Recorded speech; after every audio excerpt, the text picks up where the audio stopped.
Hello दोस्तों, स्वागत है आप सभी का एक बार फिर से आपके अपने YouTube चैनल पर। मैं विशाल पराशर आपको करा रहा हूँ क्लास 10th का चैप्टर 1, ठीक है, जिसका नाम है रियल नंबर्स। फर्स्ट वाली एक्सरसाइज हमारी कंप्लीट हो चुकी है, सेकंड वाली एक्सरसाइज हम कर रहे हैं। तो इसका सबसे पहला क्वेश्चन है कि हमें प्रूव करना है कि √5 कैसा नंबर है, इर्रेशनल नंबर है। हम 9th क्लास में भी हमने पढ़ा था, 10th क्लास में भी हमने पढ़ा था, इंट्रोडक्शन में भी पढ़ा था कि जिस नंबर के ऊपर रूट होता है वो नंबर कैसा होता है, हमारा इर्रेशनल होता है। लेकिन ये चीज अब हमें प्रूव करनी है, ठीक। तो प्रूव करने के लिए हम क्या करते हैं, सबसे पहले हम लेट करते हैं, लेट करा √5 इज अ रेशनल नंबर। हमने अपनी साइड से ले लिया कि √5 हमारा कैसा नंबर है, रेशनल नंबर, यानी कि एक परिमेय संख्या है, ठीक। अब जब √5 हमारा रेशनल नंबर है तो देयरफॉर इसलिए √5 हमारा किसके बराबर होगा, a/b के बराबर होगा, जहां पर b हमारा 0 के बराबर नहीं है। भाई रेशनल नंबर है तो उसे a/b की फॉर्म में लिख सकते हैं ना, यहां तक किसी को कोई इशू नहीं होना चाहिए, ठीक है। अच्छा, अब ये हो गया तो अब मैं क्या करूंगा, मल्टीप्लाई कर देता हूं इसको। तो a बराबर आ गया मेरा b √5 के, b को उधर मल्टीप्लाई कर दिया, ठीक। उसके बाद मैंने दोनों साइड का कर दिया स्क्वायर, यानी a² is equals to b² और रूट का 5 का स्क्वायर करेंगे तो ये क्या हो जाएगा, 5 हो जाएगा, ठीक है। तो इसका मतलब क्या हुआ, therefore a² is divisible by 5। इस वाली लाइन का क्या मतलब हुआ कि अब देख भाई, मैं b² की वैल्यू निकालूंगा तो 5 डिनोमिनेटर में जाएगा, यानी a² जो है वो मेरा 5 से पूरा पूरा कट जाएगा। तो इसी बात पे हम ये वाली बात भी कह सकते हैं, एंड थ्योरम 1.3 से हम कह सकते हैं कि जो हमारा a है वो भी डिविजिबल होगा किससे, 5 से। क्योंकि 5th थ्योरम में, और मैंने आपको इंट्रो में भी कराया था, अगर a² हमारे किसी नंबर से डिविजिबल है तो उसका जो a होगा, ठीक है, वो भी हमारा सेम नंबर से डिविजिबल होगा, ठीक है। तो यानी कि इस बात को हम इस तरीके से लिख सकते हैं कि जो a है, ठीक है, वो हमारा क्या होगा, 5 का मल्टीपल होगा, ठीक है।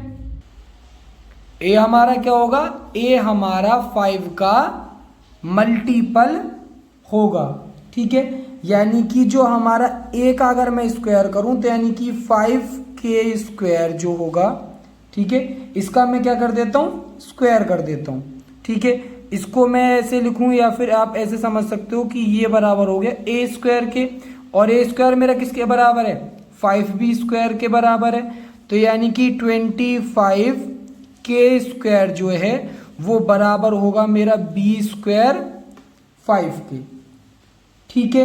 तो यहां से मैं b² की वैल्यू अगर कैलकुलेट करूंगा तो b² की वैल्यू मेरी कितनी आ जाएगी, 25k² अपॉन में 5, यानी कि 5k², यानी b² मेरा किसके बराबर हो गया, 5k² के बराबर हो गया। देखो जो कंडीशन मेरी यहां पे बन रही थी, अब सेम कंडीशन मेरी यहां पे बन रही है, ठीक है ना।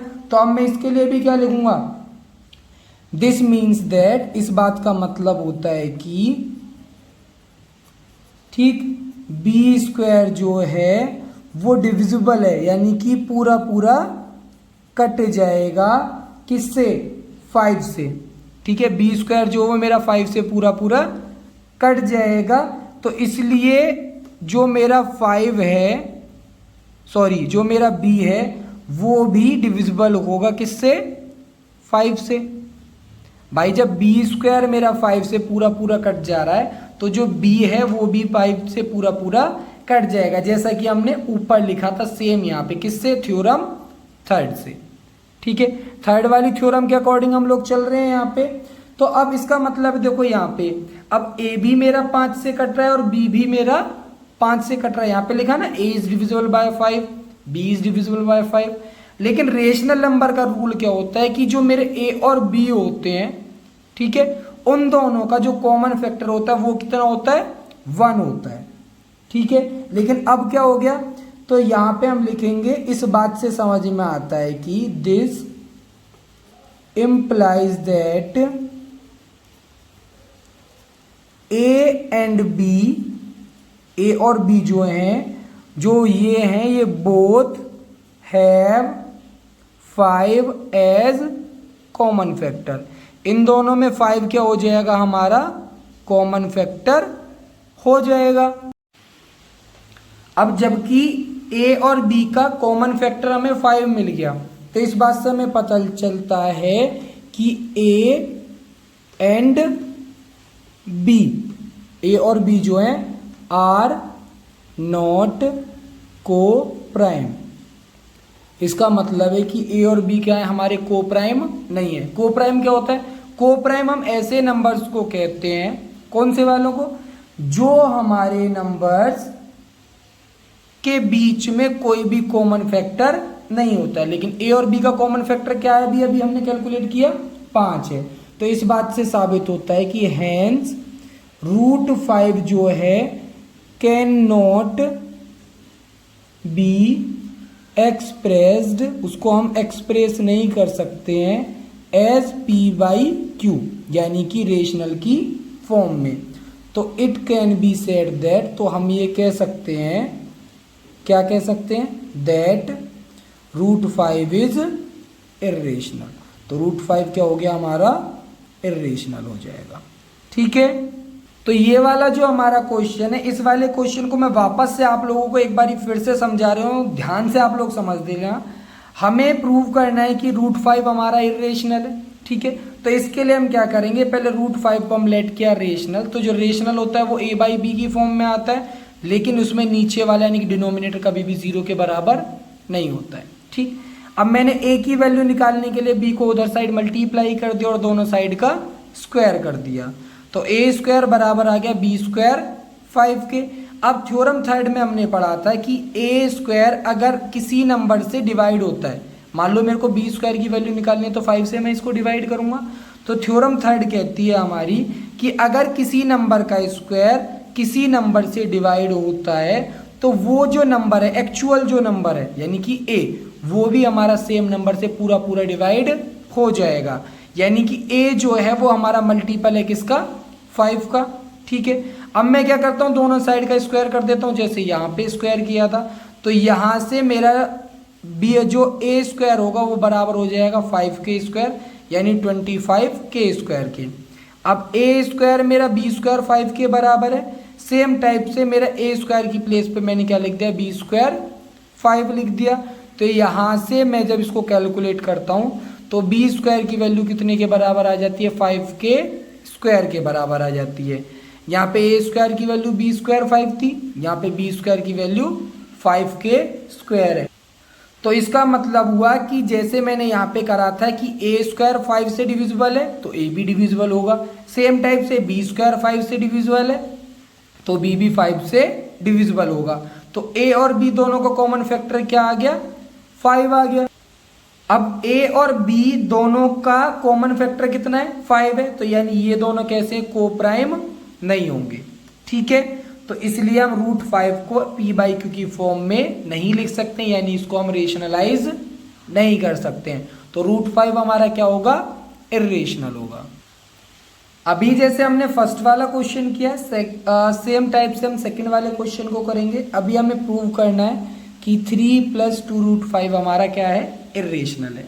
हमने इंट्रोडक्शन में पढ़ा था कि अगर हम इर्रेशनल नंबर के साथ किसी रेशनल नंबर को प्लस करें, माइनस करें, मल्टीप्लाई करें या डिवाइड करें, तो जो हमें रिजल्ट मिलता है वो भी क्या होता है, इर्रेशनल होता है। √5 हमारा इर्रेशनल है, इसके साथ हमने 2 को मल्टीप्लाई किया तो भी ये इर्रेशनल है, 3 को हमने प्लस कर दिया तब भी ये इर्रेशनल है। तो हम क्या करेंगे, इसको प्रूव करेंगे, ठीक है। प्रूव करने के लिए सेम टाइप से जैसे हमने फर्स्ट वाले क्वेश्चन में किया था, सेम टाइप से इसको करेंगे। लेट करा 3 + 2√5 इज अ रेशनल नंबर। सबसे पहली चीज हमने ये प्रूव कर ली, लेट कर ली कि ये हमारा रेशनल नंबर है, ठीक है।